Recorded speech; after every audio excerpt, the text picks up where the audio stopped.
Welcome to the Geek Easy, fellow geeks. Let's open a beverage of your choice. Because it's time for another episode of Frightful Fridays. I'm a little late for doing this today, but haven't been feeling well and just, whatever. Not really an excuse, but today we will be talking about a movie called The Pale Door. Came out in 2020. It's an hour and 36 minutes long, and it's on Prime. 3.5 stars, which we'll get into. It's basically, they say, after a train robbery gone wrong, a group of bandits get stuck in a small town with a bunch of witches.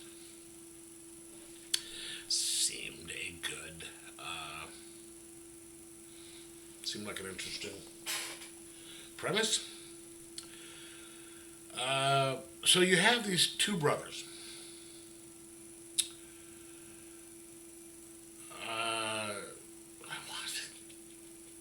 Zach and anyway, I knew the name up until just a second ago. Starts out with them young. Their house, something's happening at their house. It's obviously set back in, Wild West. Something's happening at their house. They run off, run away. Boom. Jumps to a few years later. Obviously, there's not a huge difference in age, but I think there's a bigger age. Seems like there's a bigger age difference when they get older than there was when they were kids. But I don't see how that's possible. But the older brother is the leader of a gang, an outlaw gang, and the younger brother is working at a saloon to try and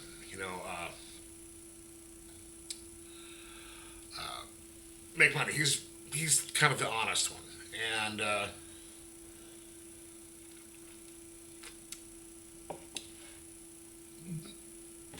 they are going to do a robbery of this train. They're going to rob a train, and it turns out that one of the guys involved with the gang he decides to try and get into a gunfight with some guy, and stupidly, and gets killed. So they're short a person,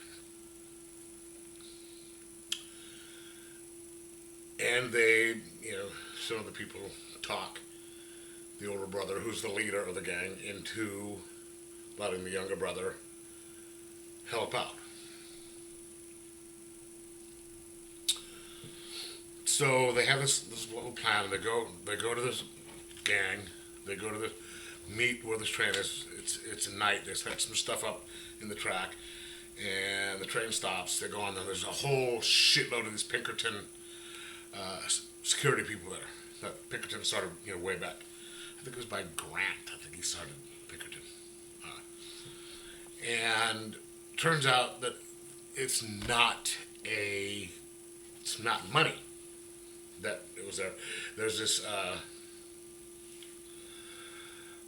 chest, and there's something in it, and it turns out there's a woman in it, a young, teenage woman. They're chained up, and she's got this. Did you ever see the Avengers where the thing where they put the thing over Loki's mouth to keep him talking, something like that on her? And I'm like, hey, what the hell? And then at some point, the older brother gets shot because they're trying to rob the place, and the woman who was in there, they realize she might be valuable because they're all trying to guard her. They take her, and she says, hey, look, I've got this, take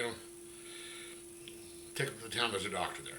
And that's when they find out that there's a bunch of witches. And shit goes sideways from there. Now, interesting concept, bad execution.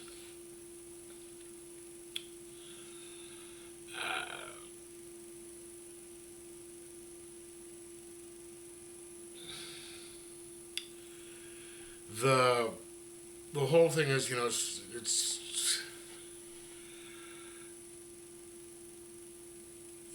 the reason.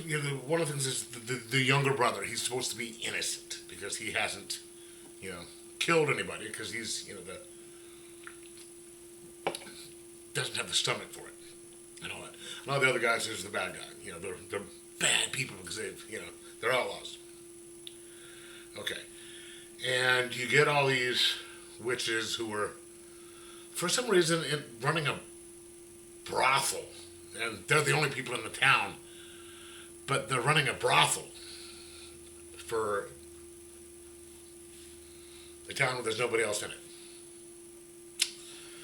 Gee, and all of a sudden, so they want this girl back, so why didn't they just, sit here and say, here you go, thanks, here's some money, or whatever, and let her go. But I guess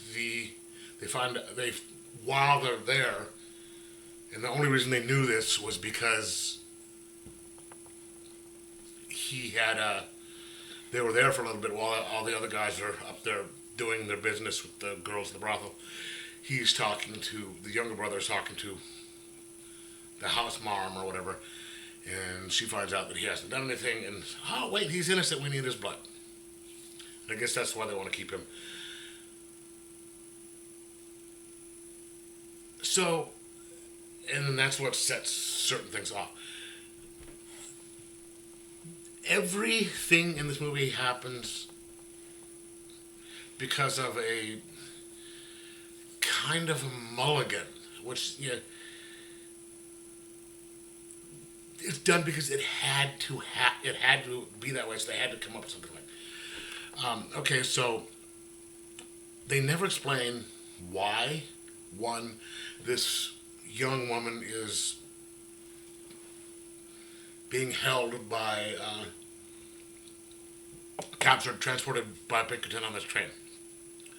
Why she'd been arrested, there should be a reason, never explain it. And why just her, why not all the other ones? Okay, that's one. Two, if they wanted her back, they go back and they're going to fix up the older brother because he got shot. I think that's why they stayed there a little bit, because the older brother was had gotten shot, so they're trying to fix him up. So I guess that's why they stayed. Okay, never mind. But everything from the beginning on is just because of this stupid mulligan that you're just like, what?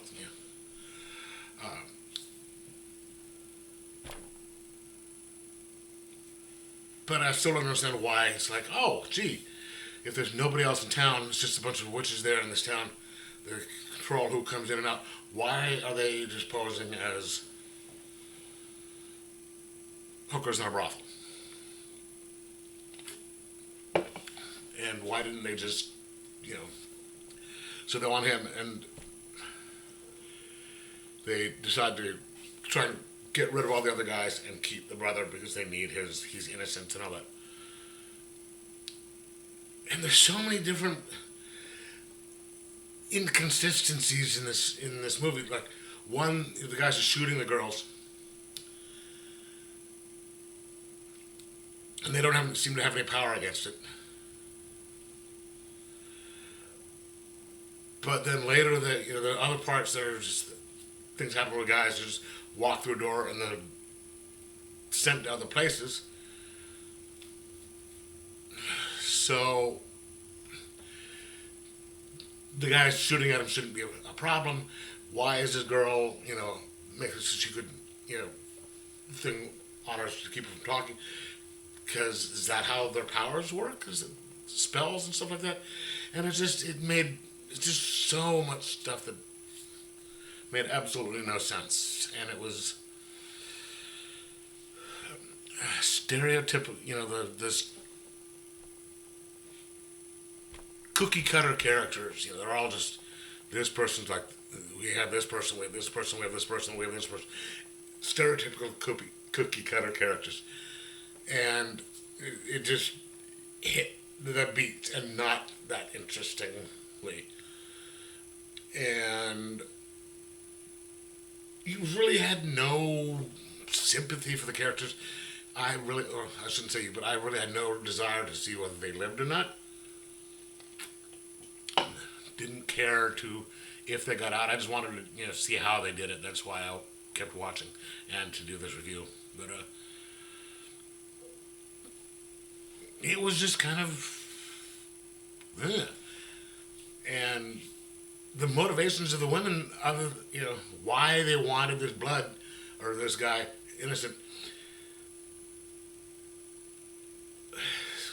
was only vaguely stated that he was innocent. He could help sustain us for all this time. How? Why? Why do they need that? They'd already been around for 200 years or more. Why do they need this guy? Why is it so important they have this guy? It's not brought up. And so it was just stuff happened because they needed to happen and not well. The acting was mid.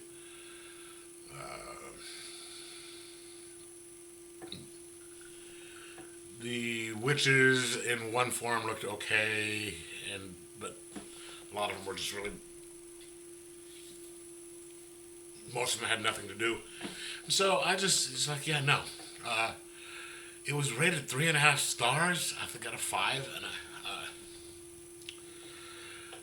on the little ranking system, I'm going to give it a 1.25, just because there's some parts that look pretty good, and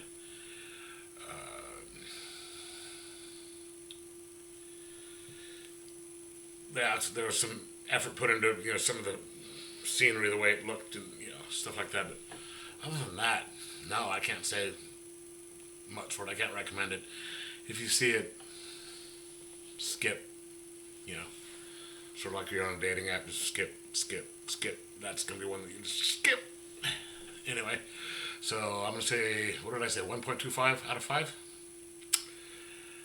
and that's being kind of generous. Anyway, let me know if you saw it. Let me know if you did see it, what you thought of it. Like, subscribe, possibly share, and most of all, try and enjoy your horror movies.